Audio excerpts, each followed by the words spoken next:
27 வருஷத்துக்கு அப்புறம் இந்திய பிரதமர் ஒருவர் நமீபியா போயிருக்காரு. நமீபிய தலைநகர் வின்ஹோக் போன பிரதமர் நரேந்திர மோடிக்கு அங்க பாரம்பரிய முறைப்படி உற்சாக வரவேற்பு அளிக்கப்பட்டது. நம்ம பிரதமரும் சும்மா இல்லைங்க, அந்த இசைக்கருவியை வாசிச்சு வைப் பண்ண வீடியோலாம் இப்போ வைரலா போயிட்டு இருக்கு. நமீபியாவோட உயரிய விருதும் அவருக்கு வழங்கி கௌரவிக்கப்பட்டிருக்காரு. இந்த 5 நாடுகள் பயணத்தில் மட்டும் பிரதமர் மோடிக்கு வழங்கப்படும் 4வது விருது இது. மனுஷன் அவார்டா வாங்கி குவிச்சிட்டு இருக்காருங்க. இது வரைக்கும் எவ்வளோ தெரியுங்களா? மொத்தம் 27 அவார்டு கிடைச்சிருக்கு பிரதமர் மோடிக்கு. சரி, coming back to our topic.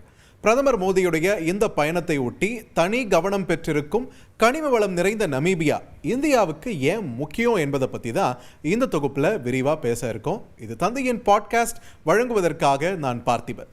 Namibia ஆப்பிரிக்காவில் பாலைவனம் கடலில் சேரும் ஒரு தேசம். அயன் படத்தில் நெஞ்சே பாடல் ஞாபகம் இருக்கா? அதே இடம்தான்.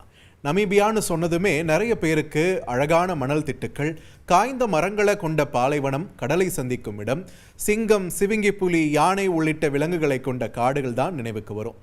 வைல்ட் லைஃப் சேனல்களில் உச்சி கொட்டி பார்க்கும் இந்த தேசத்தோட வரலாற்றை கொஞ்சம் திரும்பி பார்த்தோம்னா நம்ம இந்தியாவோட நெருங்கிய நட்பை கொண்டது நமீபியான்னு நமக்கு புரியும். மார்ச் 1990 தென்னாப்பிரிக்காவிலிருந்து சுதந்திரம் பெற்றது நமீபியா.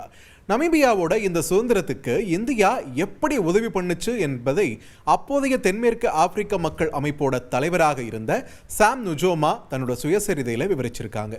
அதாவது நமீபியா தேசிய விடுதலை இயக்கத்துக்கு கடினமான நேரத்தில் இந்தியா உதவி பண்ணியிருக்கு. நமீபியா சுதந்திரத்தில் இந்தியாவோட பங்கு மிக முக்கியமானதுன்னு நெகிழ்ந்திருக்காரு சாம் நுஜோமா.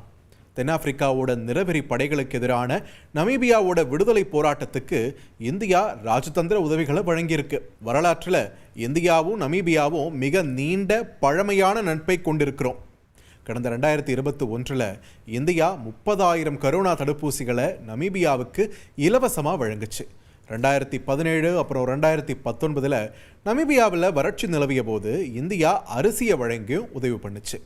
இந்தியா நமீபியா இடையே சிவிங்கி புலி உறவும் ரொம்பவே முக்கியமான ஒன்று. இந்தியாவில் அழிந்து போன சிவிங்கி புலியை உயிர்ப்பிக்கும் திட்டத்தை மத்திய அரசு கொஞ்சம் வருஷத்துக்கு முன்னாடி முன்னெடுத்தாங்க. அப்போது ஆப்பிரிக்க சிவிங்கி புலிகளை வழங்கியது நமீபியா. இப்படி ஆப்பிரிக்காவில் இந்தியாவுடனான நட்பில் பிணைந்த தேசத்திற்கு பிரதமர் மோடியுடைய பயணம் தனி கவனம் பெறுகிறது. பிரதமர் மோடியோட குளோபல் சவுத்கான இந்த பயணத்தில் இறுதி கட்டமாக தான் நமீபியாவுக்கு போனார். நமீபியாவுக்கு 27 வருஷத்துக்கு அப்புறம் ஒரு இந்திய பிரதமர் பயணம் செய்கிறார் என்பதே இங்கே முக்கியத்துவமாக பார்க்கப்படுது.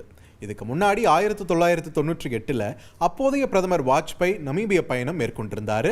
இப்போ நமீபியா போயிருக்கக்கூடிய பிரதமர்